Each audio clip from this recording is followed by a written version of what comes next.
Hello friends, in this video I'll show you how to highlight bold text in Excel. Like and subscribe, support this channel. Let's get started. To highlight all the cells with bold text, first you need to find all the cells that have bold text. To do this, on the Home tab in the Editing section, click the Find and Select button, then Replace, or we open this menu using the Ctrl+H keys. In the window that opens, select the Find tab.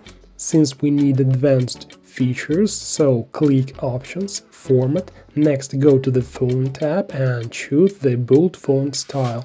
Click OK and then Find All. We found 33 cells with bold font. Select all these cells using the Ctrl+A keys and close the Find and Replace window. And now we can highlight all these cells in color, change the font size, or just remove the bold font.